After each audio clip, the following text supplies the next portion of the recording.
They got up, they finished their meal. If you're not a Yidi or not a mensch, they got up, they wanted to leave. They didn't ask him, he told them. He says, you ate, it was free. Say thanks to whom you ate from him.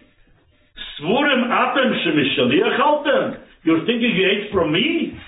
Mishal mi she'omar v'hoyu ho'olam achaltem. You ate from HaKadosh Baruch Hu that created the world. So there's a wonderful question over here. Who can ask the question? The question is, the Rashi, the Gemara says, after they finished the eating, what's with the Tilas Yadayim? What's with the Moitze Lechem and Oretz? What's with Shahakal Niyah B'dvoroi? Why didn't he say you're going to eat? Thank? For whom? The teretz is, before they had a good meal and there was nobody home. There was nobody home. Yeah. There was nobody home. After they ate a gourmet meal, they were ready to listen. You cannot talk to the child when the child is hungry, when he's broken, shattered into pieces. When his whole personality he doesn't feel, he feels looked down. He feels good only when he goes out with his friends because they're patting on the shoulder. That's a moiredike message that's one from Avraham Avinu. Avraham Avinu said, you eat and drink without a bracha, without the Tilas Yadayim. I'm going to wait till you're fulfilled physically and you're happy. Then he strike. And he was matzliach. And then there's another thing that connects to Hanukkah. We're before Hanukkah. We're very close to Hanukkah.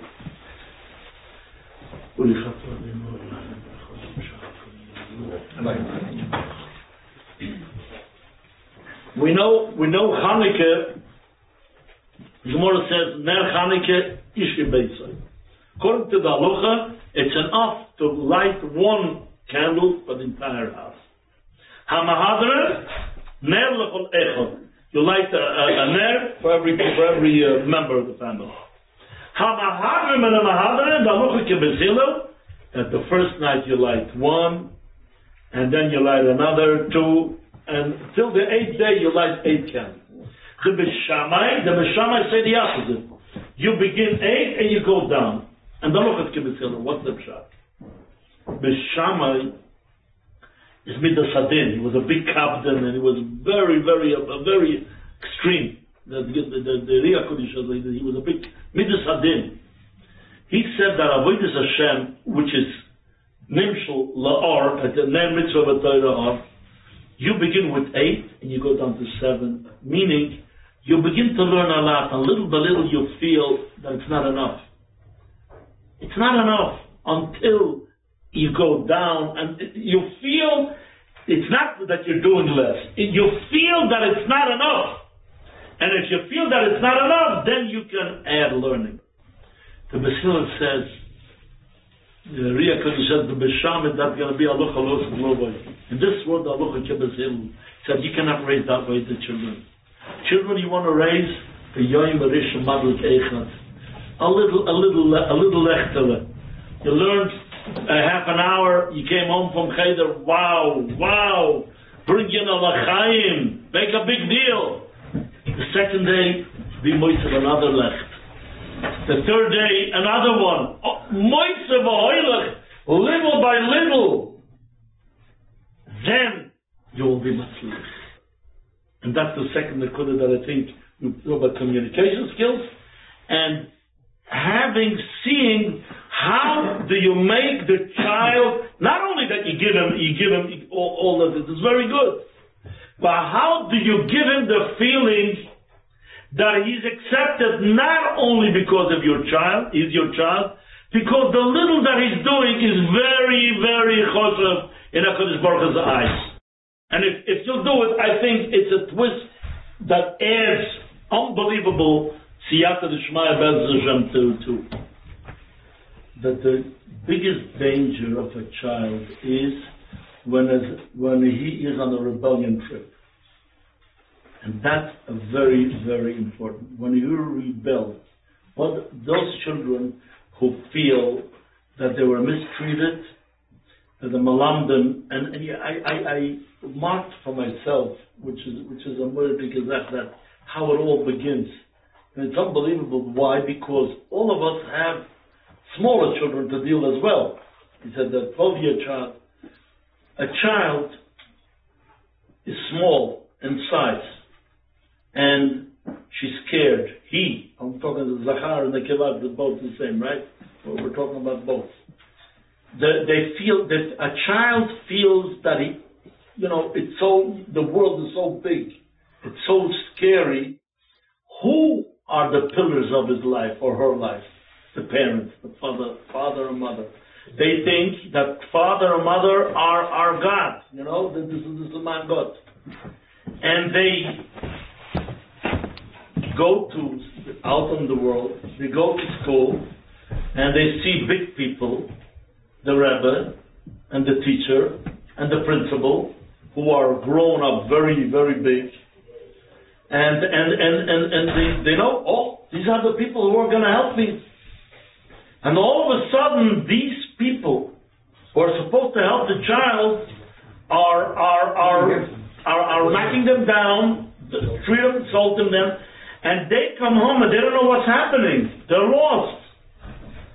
So how did the world go? So father goes, how was your day?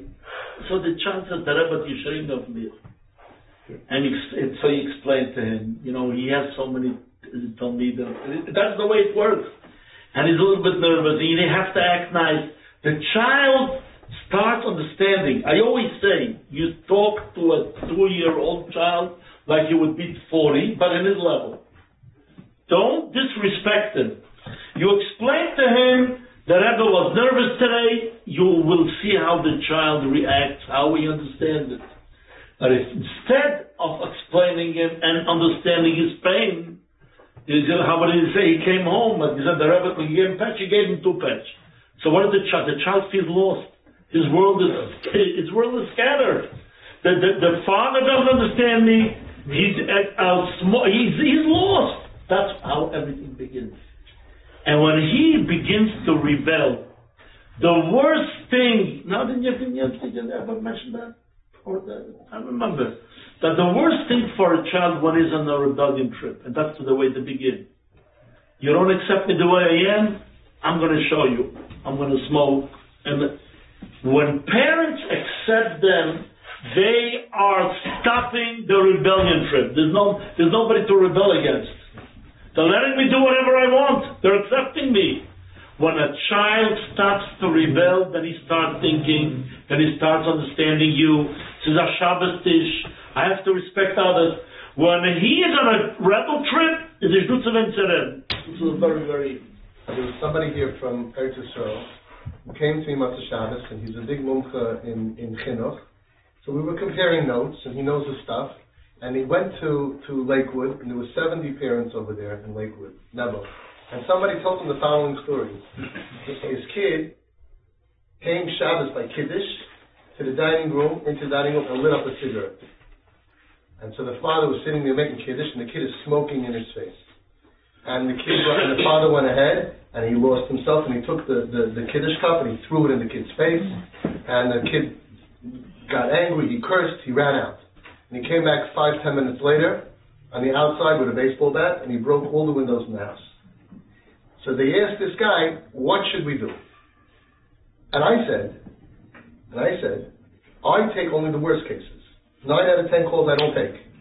And I don't think it was not shaykh, it's not shaykh at all that story would happen to any of you. Because once you accept the kid, why would he come up to Shabbos and blow smoke in your face? Could be no smoke on Shabbos. But there's no rebellion.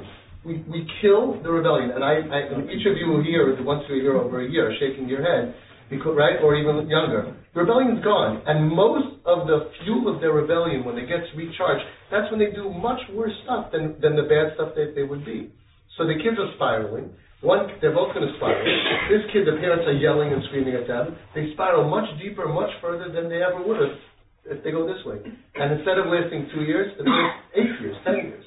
And we kill the rebellion. So they talk about Machal Shabbos, Nebuch, and they talk of this and they talk of that. They do nothing lahachas.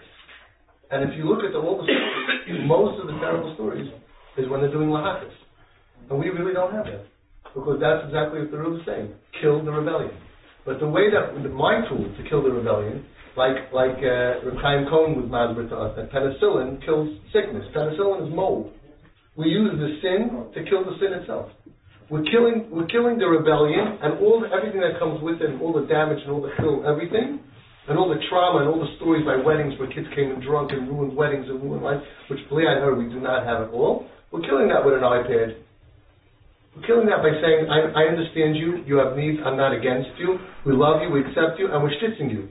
And once we're supporting it, we have the happiest off the derech kid, but he's not a rebel. And most of the things they do is the rebellion. We save that 100%. Anybody have any comments about that? I had this with a 12-year-old. The other night I was sitting with her and my Shabbos.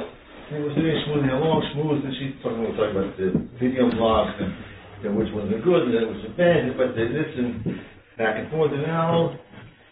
So she tells me, that kids talk like they use the F word. Whatever, and I use it, whatever. But when I come home, I don't use. I only say I just say the F word, I just say. So I don't know why, but when I come home, I don't say it, And I said, I really appreciate you respecting us.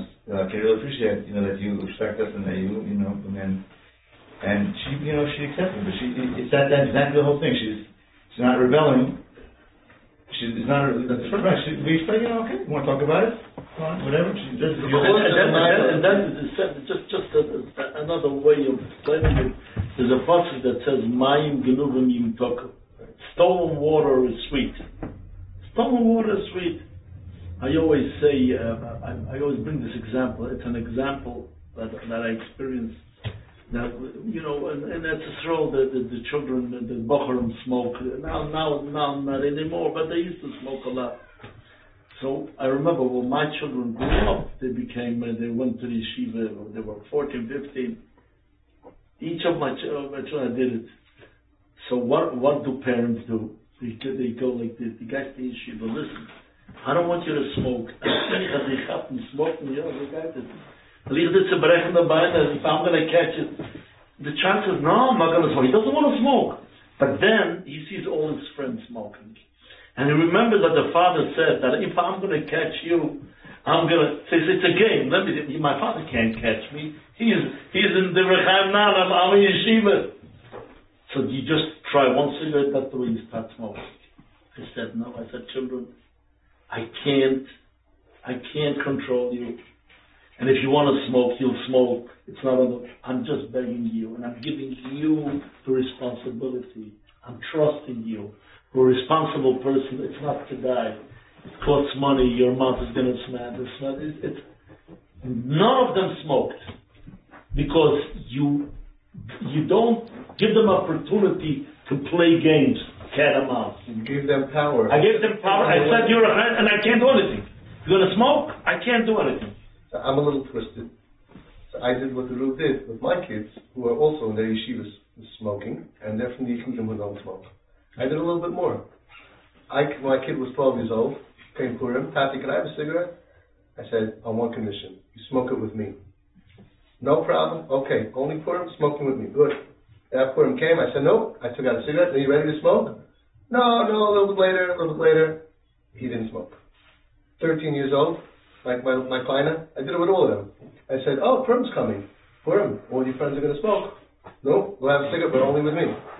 He didn't smoke. 14 years old, came Purim. I said, no, you want a cigarette, but only with me. I came, I offered him, come, let's smoke. No, let's go, let's smoke. No. Shavuos, I heard that his friends, when they were 15 years old, they made up Shavuos night. I don't know what it has in the stomach, Kabbalah somewhere. That is like 2 o'clock in the morning, how much can they learn already? They're all going to go and smoke. Right? And somebody shot cigarettes, and I found out from the kid's brother, whatever, mother, I found out about it. Upstate in the bungalow colony, 2 o'clock in the morning, they're going to go out. What did I do? On the way to Shavuos night, I took out a pack of cigarettes. I gave it to my son. I said, in case your friends are going to go out tonight and smoke, you be the one that should be the giver. You be the Greise Gevir. What happened? He didn't go out with them. They all went out, and he stayed in. Why? All the friends went out, all the mothers the next day were hacking, they smoked, and shvuas, it's crazy, who says, shvuas, whatever, and my son stayed in the Smedish when they went out to the thing. He didn't need it. Mamash didn't need it. And believe I heard all my kids who, even though I smoke a couple of cigarettes a day, and I always offer them. I always, you want to take? No problem. It's the mind group when we talk. I can't talk about cigarettes, I don't know. Maybe I would quit if you offer. Okay? So I think the Nakuda is taking a step further. The premise that most people have is that children are rotten, and children are bad, all children, and they're going to chop and take and abuse you as much as they possibly can. So I can't tell them it's okay, because whenever I tell them it's okay, even regular kids, parents are scared of their children. They don't believe in the goodness of the child. If I'm going to let him watch a thing or do something, that's it. He's going to keep on going, and you give him a finger, they take a hand. And I don't know where this comes from. But I haven't found that to be true at all. I find that when you give two fingers, they give you one back. They mamish don't need it. But when you look at them like, no, you're controlling and you can't have enough, and you can only this, and you can only, with a million rules, especially when they're good, and they feel that the parents don't trust them. Right. Tell me the truth. Where were you yesterday? And that angers him. So no. I called and you didn't pick up the phone. So he had to claim, I'll show you where I can go. You know, this all goes in the same category that you need to do, but with a lot of love and respect and trust. Then that's the way you're machal to do it. Okay, so not saluting your name. We have kids who are machal everything. And there are others telling us about love and acceptance, but we know that we need for the next year or 2 or 3 or 4 or 5, they can't live without love and acceptance. On the other hand, in order to love and accept them, we have to love and accept sin and kill everything. So we're stuck.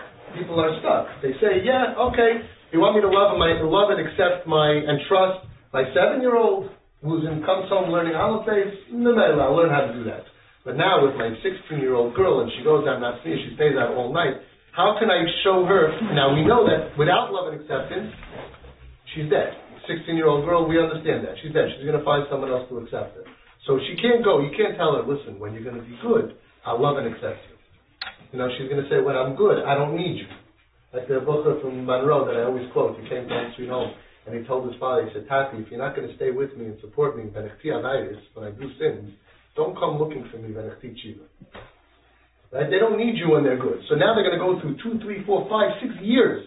You're not supposed to buy them clothing. You're not supposed to support them. You don't look at them with pride. Even a top kid, if you stop looking at them with pride, they'll crumble. So here you have a kid who's on the brink, and you don't look at them with pride. They need that. That's the refuah. That's the medicine. But how can I look at pride at them? They're not doing anything that gives us pride. That's the trap. That's where it is. The derech is to know and to believe that, of course, you need to be misfollowed, to know and to believe that if you, in the end, they'll do tshuva. There's a big chance that they'll come back. There's one thing that's amor b'kizach. We know all over the world, a person that grows up in a certain way, the older he becomes, he will always get back to the first stage.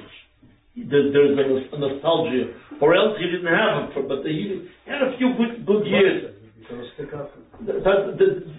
That's the way it is. We had somebody in Eretz Yisrael that was mamish machal Shabbos, father, he and his children. When he became older, he started remembering the young, when he was a young bocher, the way he learned, and he came back to that. So there is a tremendous chance that if you're going to support and she's going to be calm, or he, eventually she will go back to the shlyt where she comes from. Because that's the way everybody is. That's the way a person needs to, goes back to the shlyt. So in the meantime, how does a true, ehrlich, God-fearing parent look at a girl who's completely not tznius and give her the feeling that I accept you and that I'm proud of you and that I love you and that I like you? How is it possible to do? That's really the Nakuda question that we have to do. Let's hear some comments before. Yeah. The way she acts, the way she appears, the way she conducts herself, it's not because she wants to rebel. I mean, because she's in pain. And she cannot scream in her mouth, but she can him, the way she acts, when she walks.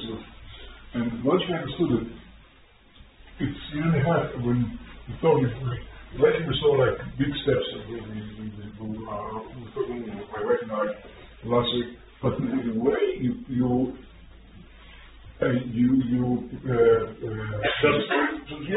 that's the way. That's what's compared. At one point, I saw her walking down the street, and hello. Then my aunt asked me, "Did you see how she was dressed?" I didn't. I saw hair, pain, and that's what I saw. That's what I see now. That's what she will remember when she grows.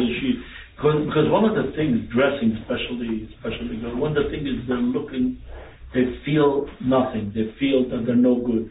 When they dress nice and they're being looked, but that gives them a sense of something. But if you fill this void, this hole, this vacuum with love of parents, love of the family, eventually this will diminish the last week she came to visit us. She lives in my Shabbos, right? Last Mamush Batum. Without shocking us like she didn't care anything just outside. She says if you love them, she loves back, and she knows that okay, you accept them. You accept your child, you accept your daughter, you accept your son. They're accepted, okay. Now what's important is to have a language with them, to have communications with them. That's the important step. That's the important step, and you can do it, you need to learn how to do it. That's my challenge today that I want to bring up. You know what? Okay, you accept a child that is Mechalach Chaz V'Chalila. There's all kinds. This is Mechalach Shabbos. Accept her. Understand that by accepting them. Okay, they're sitting by the Shabbos table. What are you going to do? What are they going to do by the Shabbos table? You need to get them into the part of the family. What are you going to say by the Shabbos table? I say the next step is to be able to have a shmuz with them, to tell them about my childhood, not concerning Yiddishkeit, to tell them the hardships I had when I was a child, when I moved from one place to the other. You need to make their minds start thinking about something else. This is not about Yiddishkeit. That's truly a great idea. I know from experience. It's a great idea because when I want to bring in the Chevra, I don't talk about Yiddishkeit. I'm not just Yiddishkeit. But I talk about life. I talk about dealing with why this politician, when he made all his pointers. You do it in a very, very, very casual, very tricky way. Not about this and that. In Advat 20, you can also say when it doesn't have a message of criticism. That's what I believe. You accept that, and Mark Shmis, and everybody says what he thinks. Not anything that has a remnant of criticism. Something that will interest them. It's on their level. I try to tell parents, let's say a father takes his kid out to a ball game or to a movie or to whatever it is. He says, okay, I came home, I did it. And it works tremendously. They bonded. But a father with communication skills knows how, in the middle of the movie, to just put his arm around the kid and say, I love being next to you. That is 100 times more medicine. A father knows how to walk in the street with his kid. They're both walking the street. They're going to Manhattan. They're going shopping, whatever. With communication skills, you know how to say things that make it so much more powerful. You're going into the neshama and you're grabbing this kid, and you're mamish nafsha kshura benafsha. So once we remove the animosity and the rebellion, that's outside and burn. But then you've kind of been left on your own. Some of you are naturally fantastic at it. Some of you are horrible at it, that even if the kid is completely not rebellious and is right in front of you, you basically have no way to actually bond because you have nothing to talk about. That's the nukud. And I'll give you an example. I'll give you an example.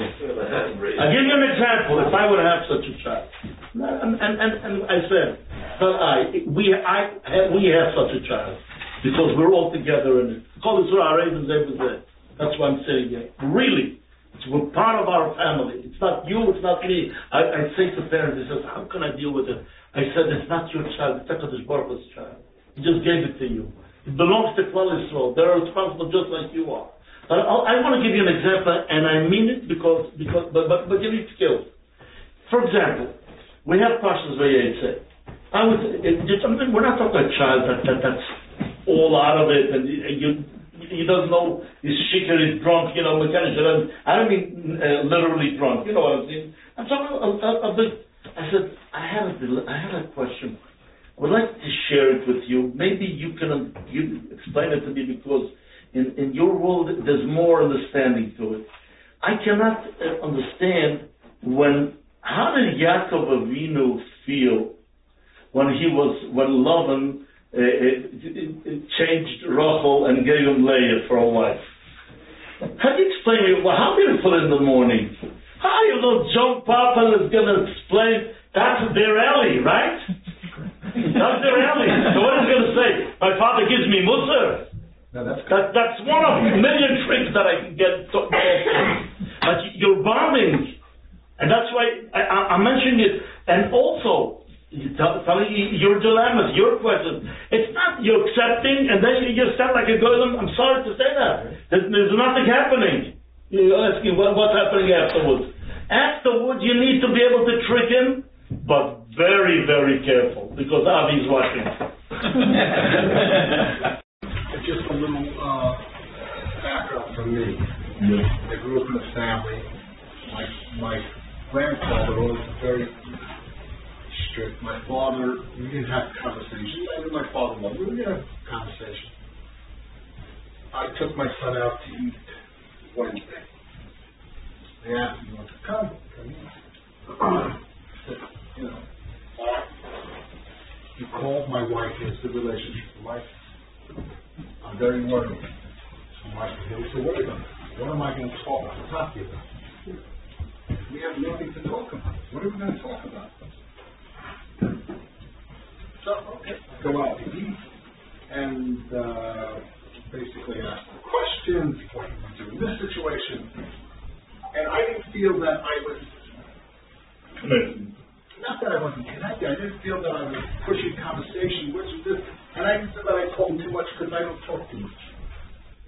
He came home and he told my wife, asking my advice, what should I do with this work, or what should I do with that, what should I do here, how do we do this?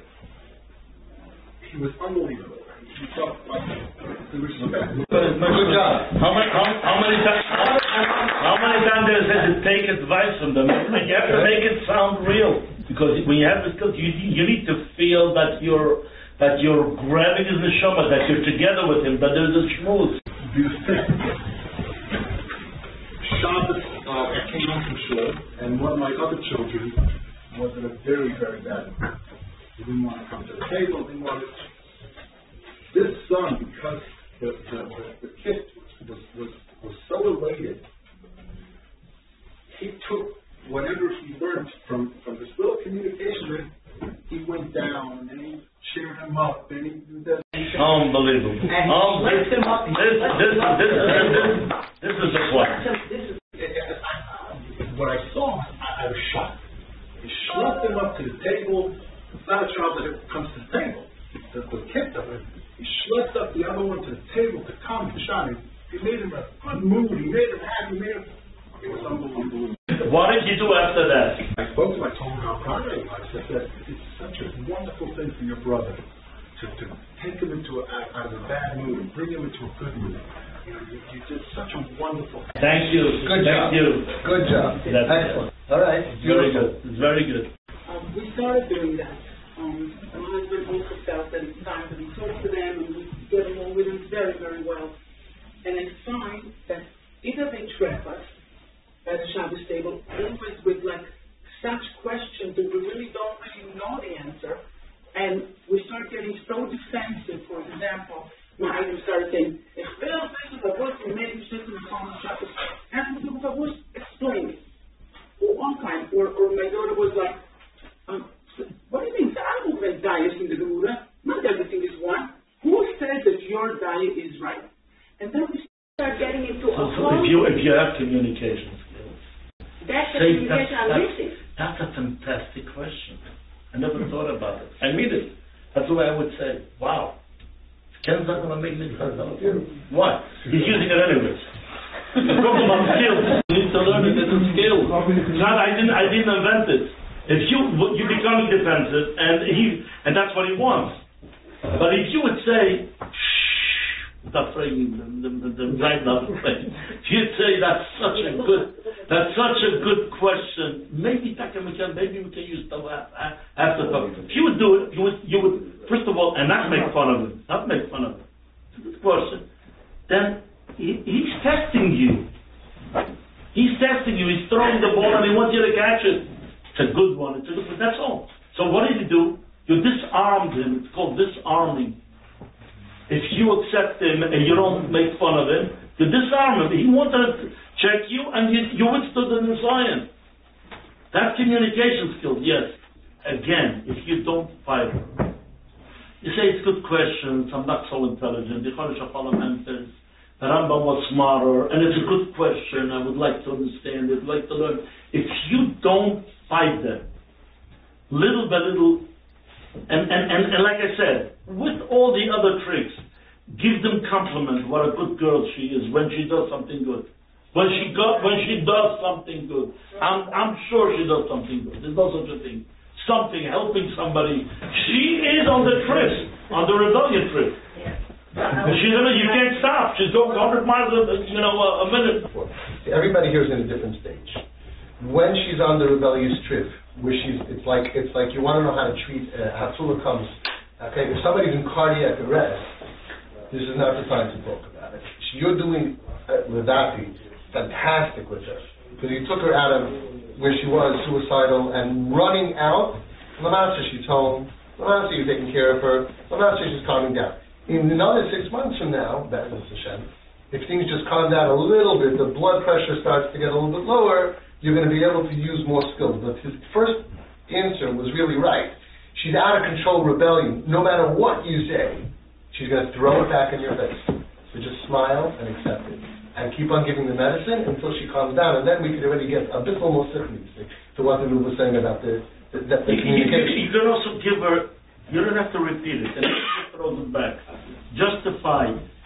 For example, that means trick. If you would say, if I would go through what you went through, I would be much worse. I would say that. What is she going to say? I promise you that she might throw it back at you, but she'll go into a room, she'll think, wow. But she's in such a situation that if you say that means that I'm a problematic child because I had problems. But it's so she's too early. So early, yeah. So she's not ready. She's just in a mode to fight and to rebel. Right. And it's like a child that has a fit. You hold her hand, you hug her. That's all. You can't do anymore. Because it's and Be'ez Hashem, she will calm down much more than if you go in a different direction. She was a Kaddish in the Tahar and grew up in a frum family just like everybody else, and from there was just like everybody else. Somebody came to her and attacked her. Okay, the Goyim would understand that this was a criminal act that was done to her at 5 years old, 7 years old, 11 years old, 14, repeated traumas done to her. She's as imshildig as she's not responsible as could possibly be. And she stayed firm and she stayed good until she went off the derech. Did she go to the derech? No. She wanted to die. Once you want to die and you're suicidal and you're cutting your flesh, and then you eat treif, we get very, she's eating treif. This has nothing to do, she has no religious issues. She has no religious issues. If she was happy and she was living in the village, marrying an accountant, and she was successful, and she went off the derech, you could think maybe it's an off the derech issue, which I find that they're also not. We could argue about that. But this kid, a kid who says, I want to die. Oh, you want to die? Okay, we're okay with that. Oh, you want to kill yourself on Shabbos? No, we have a sorry. You kill yourself Matzah Shabbos, not the early That's the grub. That's not Young Israel. You wait till the 3 stars, then you can kill yourself. You want to watch TV, so you drown out your suicidal thoughts. It's okay, but not on Shabbos. You want to eat. So we look at fine. So this girl, I look that she was mamish like Hitler, attacked her, and put her through. She went through Shiva Madure, Auschwitz, Buchenwald, everything, her whole life. How do you know? Because look at the end of it. She wanted to die. That means that's it. The person is entitled to say, I am willing to die. I can't take this pain anymore. That's how much pain she's in. So 100% of pain, I can she wants to die. And the result is that she ends up, just like Yosef against his will, ended up in a bar and ended up in Mitzrayim, all alone. She ends up in a therapeutic hospital for people who want to die with all kinds of issues, psychiatric or not psychiatric, not mentally challenged, normal, wonderful, healthy people who want to die because of what was done to them or because of whatever, OCD, all this other kind of stuff. And actually the whole world is black. She's separated from her entire world. She's not part of our community. She's out of school. She's out of our life. She's out of our home. She's all alone. Comes a guy who's the nicest guy in the world, who also has his issues, right? Nice and wonderful, and says, I love you, you're my princess. We can't figure out, we can't have time, but like, there were no Jews. It's not like there were 10 Chassidish guys there and she picked a guy. She's disconnected, just like in the Holocaust. She's mamish in her own personal Holocaust. She's pulled out of her family by things that adults or other people did to her against her will. Nobody could have been stronger than her. And now she's plopped in a psych ward with a bunch of suicidal people. Comes a guy and says, wow, I love you, you're so special. And he's talking, they met him, he's the nicest guy in the world. So there are two paths. If we abandon her, I'm not saying what to do, because that's more for the Rav to decide. And if it steps on Allah, we have to ask Allah Hashem. We're just talking before that.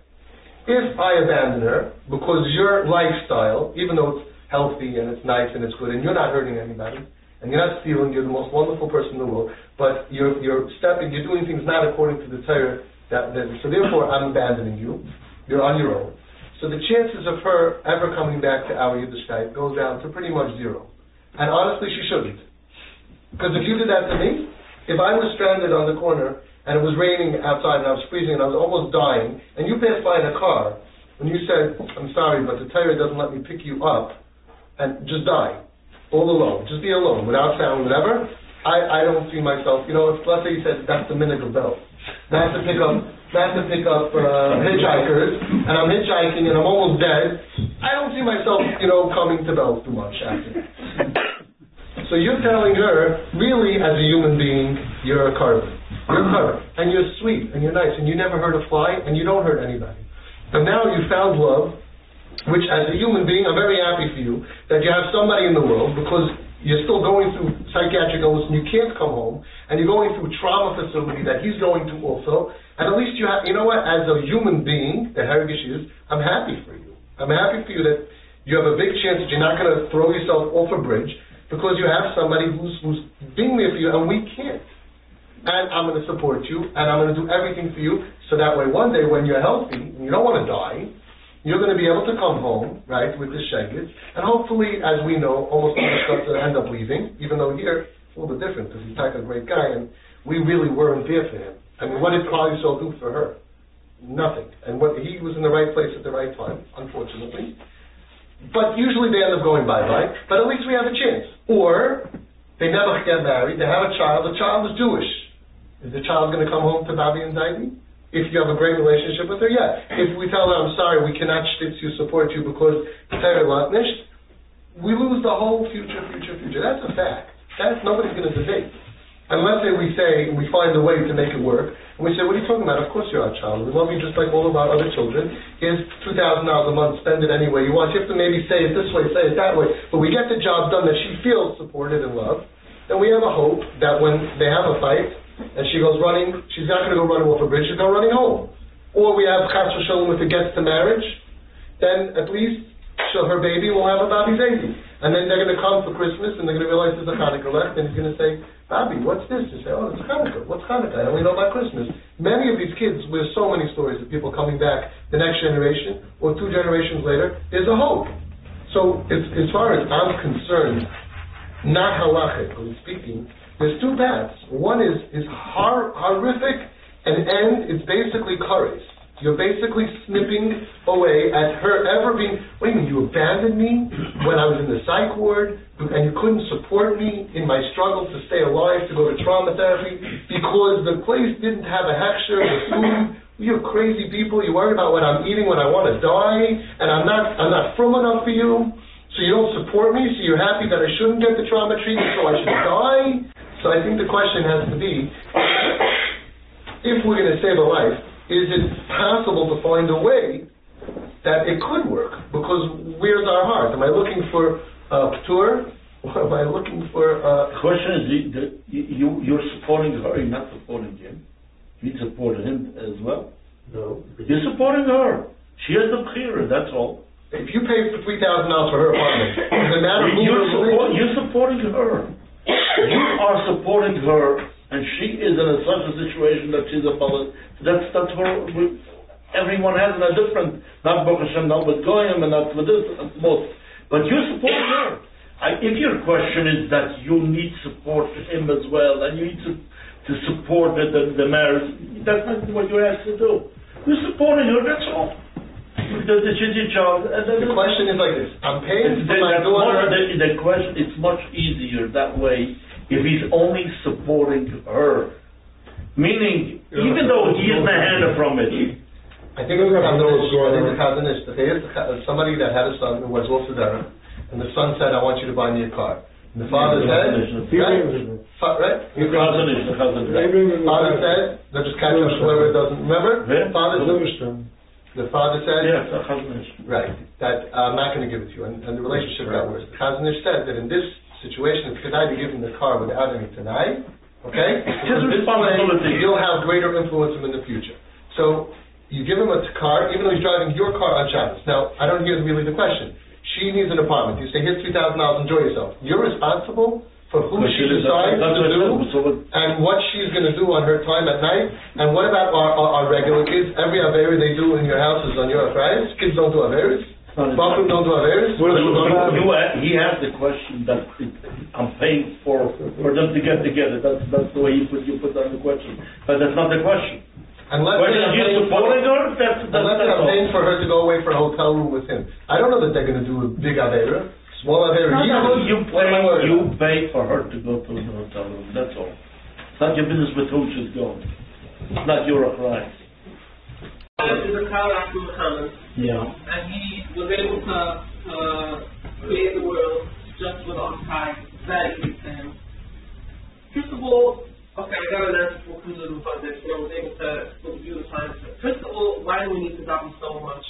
We have to beg him so much. Why is there even to ask him again and again? And why do you have to beg and doubt him so much? And so looking at him with the outside, if you're not caught up in Muhammad, or that will just start and in the basement, why not he just give you everything? Who got in the basement of the caught up in Muhammad?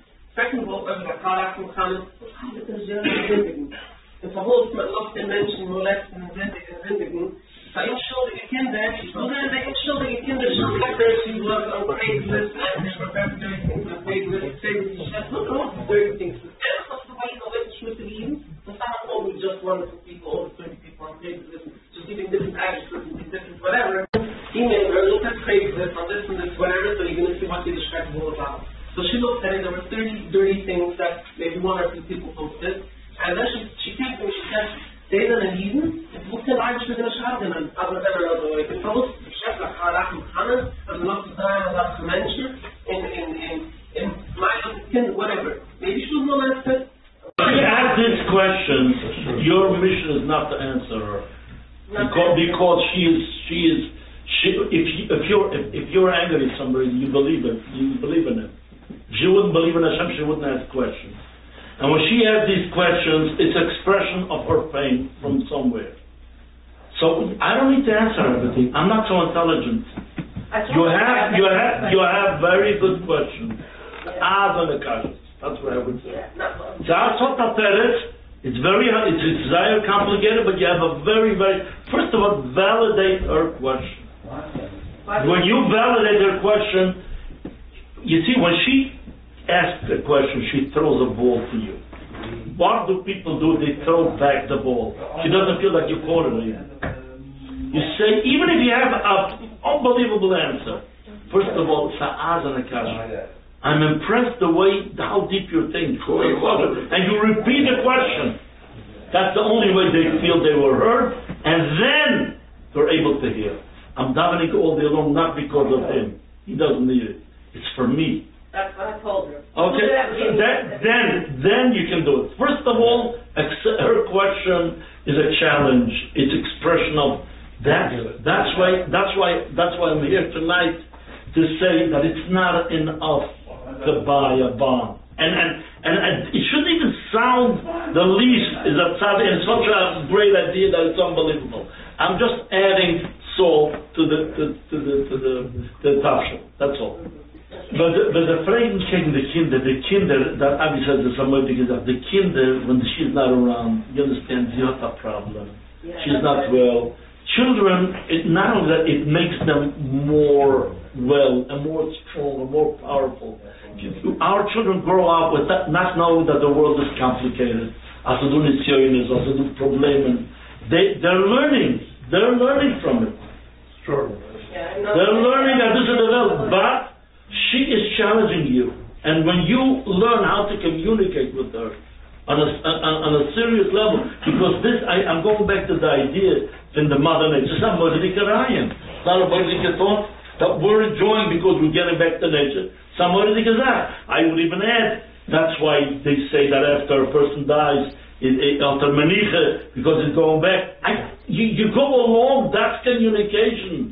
When you're going to do that without giving your mitzvah, just continuing the cycle, you'll see such a siyata d'shvila. You see little by little, such a change, and your husband is not going to cringe when she says that, because they see right away the way. It's just Valti. If you would learn Gemara, you would be a good. You know what that does? There's such a word. Okay, but she wants to hear it from him. She wants to hear it from you. I just want to add one thing. We had many kids here who said they were atheists, and they have a lot of kashas. Power also has kashas. A lot of people have kashas. We call them kids in pain. Like the Roof said, they're in pain. When you're in pain, you have a lot of kashas. When you're in pain and you were attacked or you went through real enough pain to sever your bonds from your family and from your community, then you sit there and you say, what kind of jerk? We're not allowed to talk like that. I have heard kids say things to me that we're not allowed to hear. My first home sweet home kid, my Bechor, I learned on him. That's why he gets Pishnayim. I learned on him, Nebuch, and he sat there and he told me, he says, sometimes I curse God. I call him, I say, and he curses God. And I was new to this until I opened up. I was a regular guy. And all of a sudden, my first guy that I took in, I'm thinking, how do I get out of here? He's cursing God. Like, what am I supposed to do? And I told him, I said, you have tremendous emunah. I think since Avraham Avinu, there was no Yid that ever had so much emunah. You're in a lot of pain, and you know who caused it. You know that God is the one who pulled the trigger. And you're angry at him. And he looks at me and he says, I never thought of that. I said, your emunah is fine. If it took him, we have to work on. You're being Makal Ba'av, we have to work on. But a minute, hostel, might have to get a minute. And these kids are very, very, very, very in pain about Hashem, so they say they can't be a God. One kid told me, I can't repeat everything in public, but this is like maybe borderline, maybe. He says, it says you have to be like Hashem. When I was 7 years old, I was brutally attacked. I think today I'm going to be like God. I'm going to go outside, find a nice 7-year-old kid, punch him in the face, beat him up, kick him, and throw him on the floor. I'm like God. Is now the time for me to have a atheist, emunah question with him? The kid is so much pain. And this was after he tried to kill himself. So these kids are suicidal. She was suicidal, right?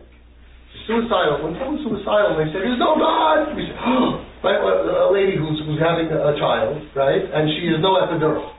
Right? She's going to say all kinds of things, right? So we're going to take everything seriously? Oh, she's an atheist, right? So her son was an atheist also. A lot of people are atheists. Is he an atheist today? Right, no atheist. Asking her questions and validating it, she will calm down. Because you're getting less pain. She's giving out her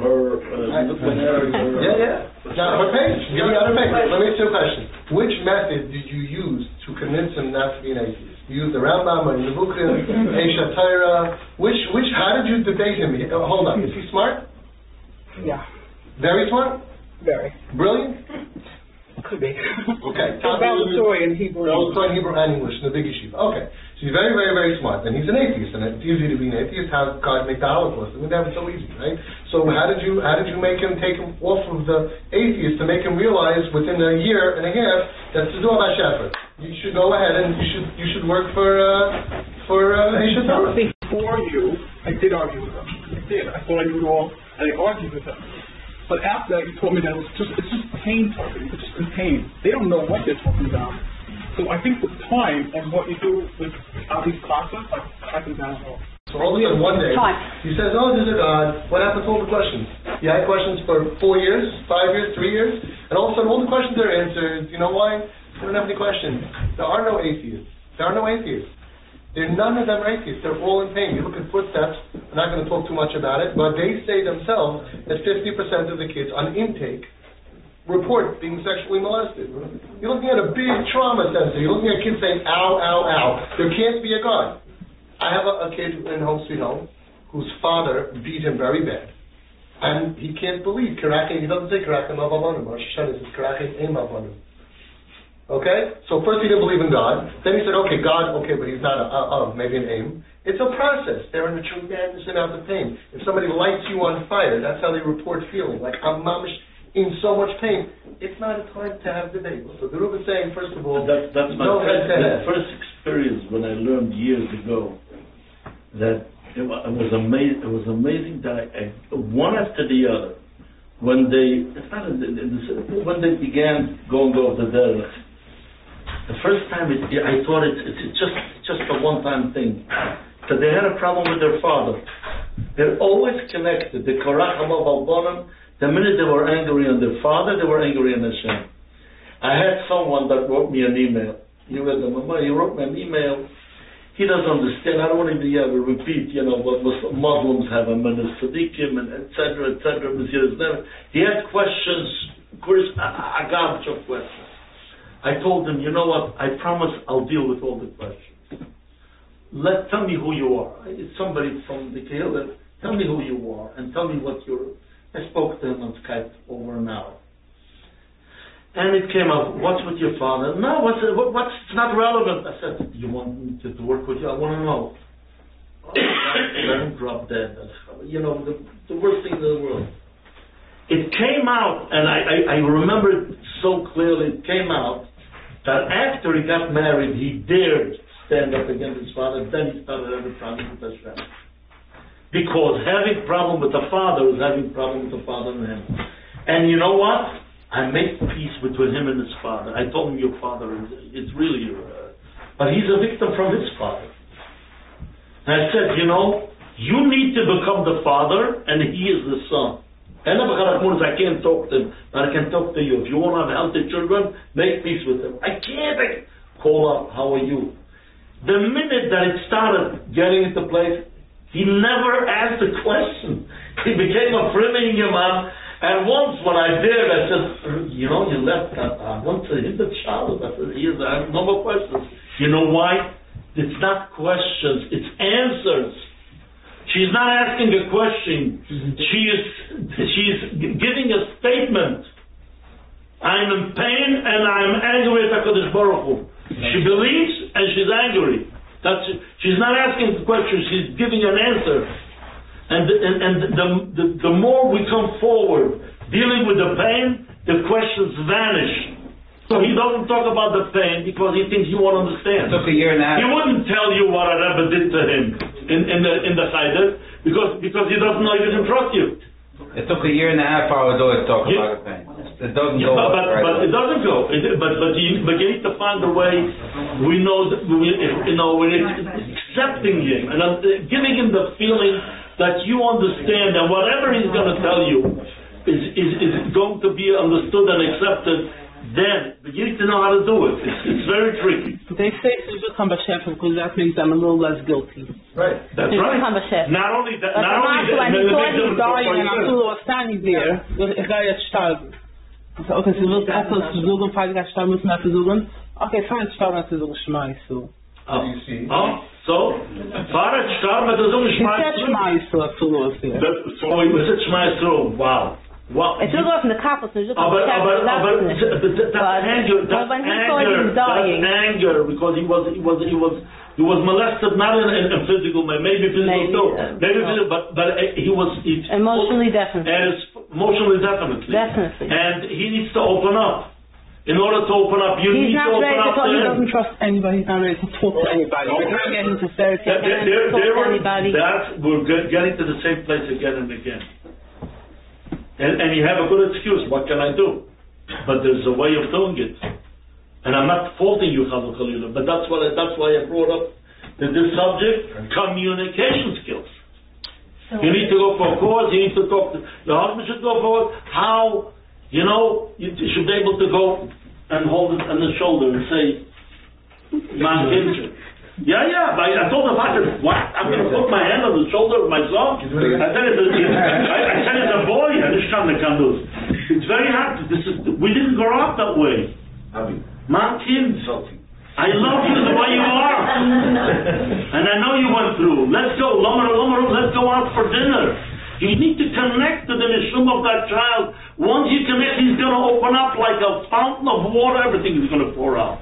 You don't know how to connect. I'm sorry. I'm talking to everybody. Usually, lack of communication or lack of expressing of warm feelings to the child is because he is a victim, and that's the only. I mentioned that because when I say that, the child all of a sudden, starts understanding what's happening, and you can bring him to the point that he should have rahmanas on the parents. He should understand that your father's a victim from his parents, and I say, do you want to continue the cycle, or you want to stop the cycle? I once had a story where there was a father that never hugged his son, and he told me that he never got a hug from his father, and his father never got a hug from his grandpa. And took a lot of coaching on my part, because that's a real dysfunctional thing, it really is. And he finally broke through. He bought a teddy bear. It was a big teddy bear that was holding a little teddy bear. And in it was a card, and he gave it to his son, who was 15 years old, who was doing really bad stuff. And inside, in the card, he wrote, "I never hugged you. Your Elta Zaidi never hugged Zaidi. Zaidi never hugged me, and I never hugged you. What do you say we break the cycle?" He gave it to the kid. The kid read it, and he couldn't get himself to do more than that. I told him, you just hand it to the kid, and while the kid's reading it, he just opened his arms. And the kid went into his arms, and he hugged him for the first time. It was unbelievable. And that was the bear, hugging the bear. And after that, they learned how to hug. And I have actually one of the videos that I show people. There's a parent that came here who did not hug his son since the bar mitzvah for 5 years. And on the first bomb giving, he took his son around and he hugged him for the first time in 5 years. And then after that, he learned how to hug his kids and other kids. And that was a very big tikkun for him. And he even texted me one day, he says, "Today we finally hugged for no reason." The kid was leaving, he said, "Give me a hug." For him, it was a big mountain to climb, to break through this wall, which, I always hug my kids, I never stopped, so it's not a big deal. So a lot of it is being able to break the cycle and realizing that we have to, because if you don't fix this kid, one day if he gets married, you will be passing down that, and these are your grandchildren's future at stake also. After all that we spoke, there's so much more that we don't know, and there's so much questions, and there's so much levels, so we need to do what we need to do, and it's obvious, everybody knows it, but it's important to mention that we need to be mispalel, that we're doing anyways, to pray, to daven HaKadosh Baruch Hu,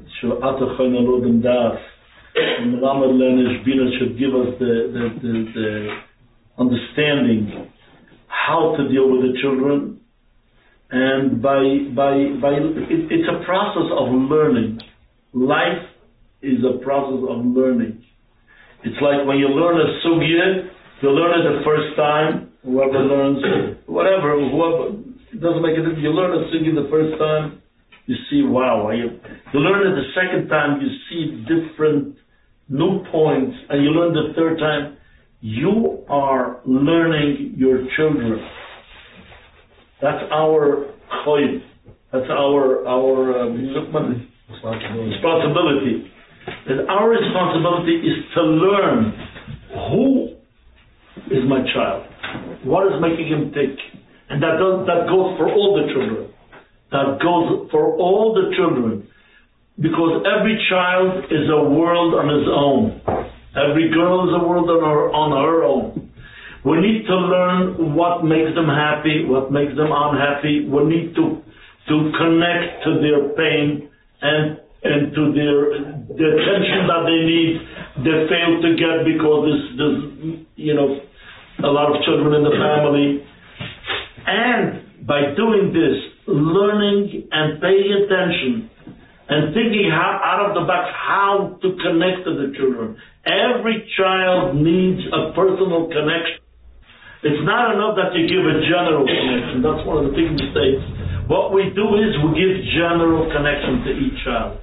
If we are going to sit down with every child separately during the week, especially those who are super sensitive, we're going to see such a changes in the family that it's unbelievable. And the Rebbe is helping that we should continue going forward in the Siyata Nishmaya, and I give a bracha to Ravi that does such a wonderful job, that he should have Siyata Nishmaya, and the Rebbe should stand to the Yeminoi, that he should be able to keep on doing what he's doing, and we should hear serious titles. And that's